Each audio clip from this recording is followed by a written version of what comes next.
আজকে আমরা যাব একটুখানি ঘুরতে। দেখো আমরা বেরিয়ে পড়েছি ঘুরতে। অনেকদিন কোথাও ঘুরতে যাওয়া হয় না, তাই পাশে একটা ঘুরতে যাওয়ার জায়গা আছে, একটা আশ্রম মতো আছে, ওখানটা একটু যাব আমরা ঘুরতে পুচকুকে নিয়ে।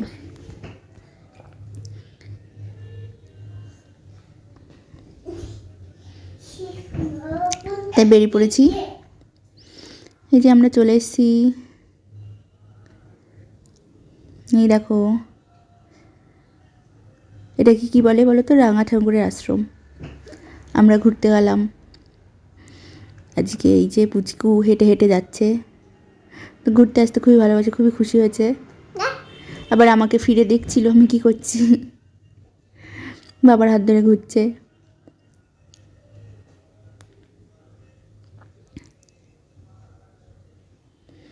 এই যে এখানটায় জুতোটা খুলতে হয়, তা পুচকু বললো না আমি জুতো খুলবো না, তাই পুচকুকে আর খোলালাম না। এই দেখো বাবা বলছে জুতোটা খুলতে, ওরা খুলবে না।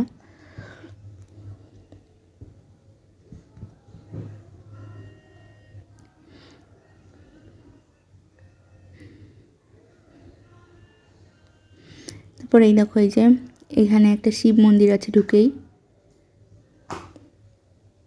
আর এর পাশে কি সুন্দর গোলাপ ফুটেছে।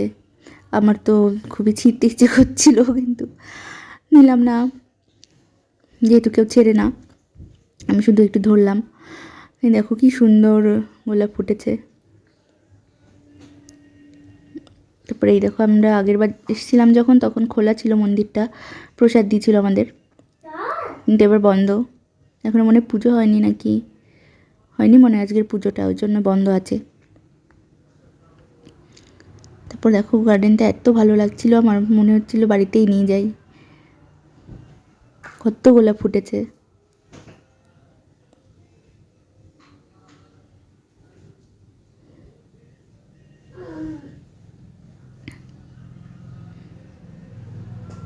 তারপরে এখানে আমরা ভেতরের দিকে যাবো এবার। এই যে সাইডে একটা ছোট্ট মতো বাগান করা আছে।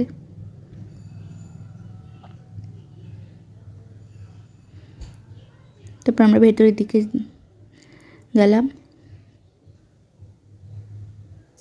রোজ গার্ডেনের পাশ দিয়ে।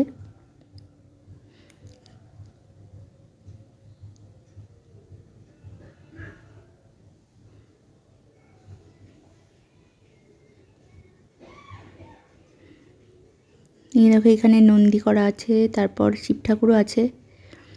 এই যে তুলসী মণ্ডপটাও খুব সুন্দর দেখতে।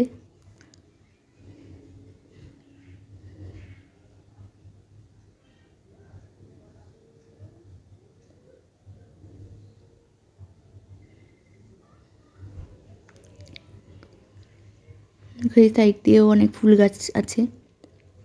খুব ভালো লাগে জায়গাটায় আসলে, বেশ শান্ত, একদম শান্তির পরিবেশ মনে হয়, খুব শান্তি লাগে, ওই জন্যই আসি।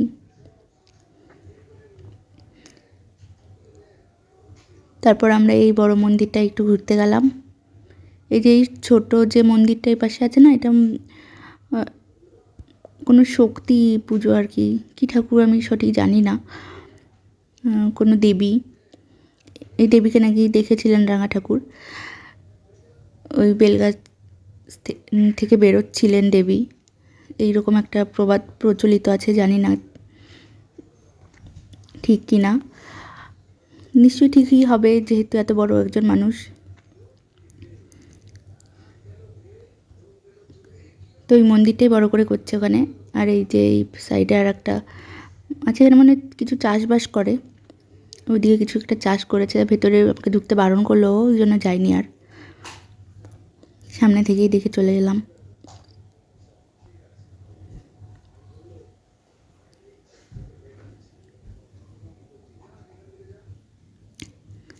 তারপর আমরা এবার বাড়ির দিকে যাচ্ছি, তাই পুচকু খুব খুশি হয়েছে ঘুরে, তাই একটু নাচানাচি করছিল। তারপর চলে এলাম বাড়ি, আর পুচকু ওর ঠাকুমার সাথে রাগ করলো, দেখো রাগ করে এখানে দাঁড়িয়ে আছে। ঠাকুমা বলেছে আমাকে নিয়ে আসনি তো, আমি কথা বলবো না, তাই এখানে দাঁড়িয়ে আছে চুপ করে। তারপর দেখো ঠাকুমা একটু আদর করে দিল। এই কোলে নিয়ে যতক্ষণ আদর না করবে ততক্ষণ ওখানে দাঁড়িয়ে থাকবে। হ্যাঁ, বাচ্চারা খুব কিউট হয় না, এগুলো করে। এই দেখো ঠাকুমার আদর খাচ্ছে। আচ্ছা, টাটা।